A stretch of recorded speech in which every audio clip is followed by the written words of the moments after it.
वर्ष, तो उस दौरान तो हम 2 बार ऊपर से ही हेलीकॉप्टर से ही चारों तरफ यात्रा करते हुए देख लिए थे।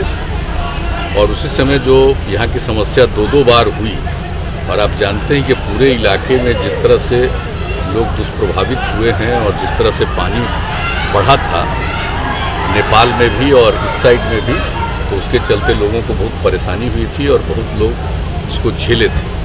तो ऐसी स्थिति में तो उसी समय आकर के हम लोगों ने देखा था, और उस समय जो कुछ भी किया जाता था लेकिन फिर भी वो बार बार टूट जाता था। तो ये सब तो हम लोगों ने पहले भी देखा है, लेकिन बाद में जब बाढ़ का दौर ख़त्म हुआ तो ये बात तय थी कि इसको तेज़ी से काम करना है ताकि अगले वर्ष लोग बाढ़ से प्रभावित न हो। तो इस तरह से पूरा का पूरा काम जो कुछ भी ज़रूरी है वो ये डिपार्टमेंट के द्वारा किया जा रहा है। इसके जितने इंजीनियर्स हैं और एक्सपर्ट्स भी हैं, और बहुत सारे काम के लिए तो इन सब चीज़ों के लिए हमने NIT पटना को रखा है कि उसके भी लोग आते हैं इंजीनियर्स और देखते हैं, उनके प्रोफेसर्स विशेषज्ञ के रूप में कि कहाँ क्या किस तरह से होना चाहिए, इन सब चीज़ों के बारे में उनसे राय ली जाती है। सड़क वगैरह भी कहीं से गुजर रहा है और उससे कहाँ क्या दिक्कत आई, तो हर चीज़ों के बारे में इन चीज़ों को देखा जाता है। तो जो भी फ्लड से प्रभावित हुए तो उसी को ध्यान में रखते हुए पूरा काम किया जा रहा है। और इसी बीच में हम लोगों के मन में ये बात हुई, हमने इरिगेशन डिपार्टमेंट के साथ लगातार चर्चा की है, और हमारे माननीय मंत्री जी भी हैं और इरिगेशन विभाग के सचिव भी हैं।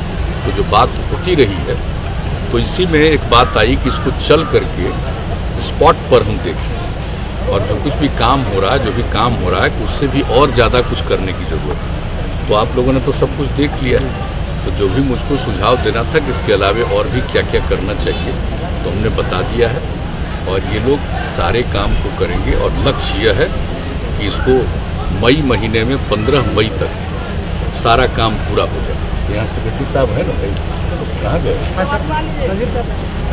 बुलाई तो 15 बताइए, 15 मई तक सारा काम पूरा 15 मई तक सारा काम पूरा करेंगे ताकि किसी भी तरह से लोगों को दिक्कत न हो।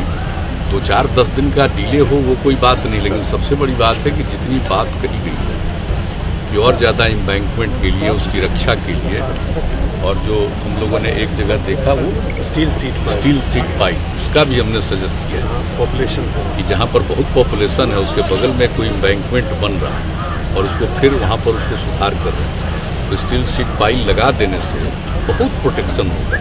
और ये तो हम बिल्कुल जिसको कहिए कि जो दौर था उस समय कोरोना उस समय भी हम जा कर के देखें, अगर वो काम कर रहे थे तो ये 19 में वहाँ प्रभावित हुआ था, ये मधुबनी जिले में।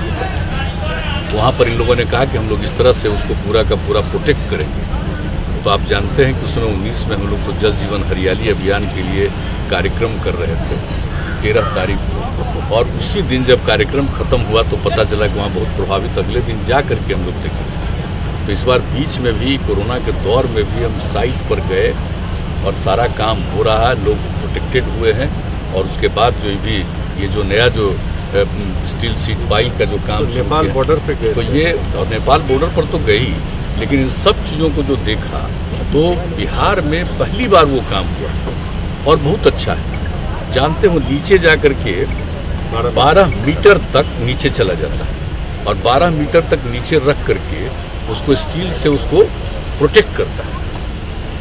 तो उसी तरह का एक काम जो वहाँ शुरू हुआ, तो हमने कहा कि भाई इसको तो अन्य जगहों पर करिए। तो आज हमने यहाँ पर चूँकि गांव प्रभावित हुआ था, तो उसके बगल में जो कुछ भी इसको सुधार रहे हैं, एम्बैंकमेंट को और बना रहे हैं, तो उसमें हमने यह भी इनको सजेस्ट किया है, ये भी काम करेंगे। और ताकि जो सारा काम किया जाएगा कि आगे इस इलाके में फिर कठिनाई नहीं हो। लेकिन एक बात और बहुत महत्वपूर्ण है कि एक इलाके में कठिनाई आई, अगली बार अगर फ्लड आया तो दूसरे इलाके में कठिनाई आ सकती है। तो हमने यही सजेस्ट किया है कि पूरा जितना भी दोनों तरफ बना हुआ है एम्बैंकमेंट, एक एक का पूरे तौर पर अध्ययन करके और भी कहाँ कुछ गुंजाइश ऐसी हो सकती है, तो उसको देखते हुए उसके बारे में पहले ही से प्रोटेक्टिव जो भी काम हो सकता है उसके लिए करना चाहिए। तो यही सब काम करने के लिए आज हम देखने आए हैं, और देख करके हमने देख लिया। और ये ब्रिज बना तो दोनों तरफ हम गए, और आप जानते हैं, जहाँ तक हमको ध्यान में आ रहा है कि 12 में इसका शिलान्यास हुआ था। तो केसरिया तक गया। तो केसरिया तक इसलिए हम चले गए कि आखिर वहीं से हमने किया था, देखा कि भाई कि केसरिया तक भी जा करके देखें कि रास्ते में तो और भी जो ब्रिज बना है और उसका जो रोड है, अप्रोच रोड है, उसको भी हमने देख लिया, ताकि हम पथ निर्माण विभाग को भी कहें और उनके जो अपर मुख्य सचिव हैं उनको भी सारी बातों की जानकारी दी जा रही है कि आ करके फिर से एक और अध्ययन करके, ताकि रोड बन जाना, ब्रिज बन जाता ना लोगों के हित में। लेकिन अगर कहीं से कोई दिख रही है कि कुछ संभावना है कि यहाँ पर ये टूट सकता है, तो उसको अभी ही उसके प्रोटेक्शन के लिए सारा काम करना चाहिए। तो यही बात है, यही सब देख लिया। तो आप लोग भी सब मौजूद रहे, बहुत अच्छी बात है। अब आप लोगों की इजाज़त हो तो अगले स्पॉट पर मिल जाए। Thanks sir.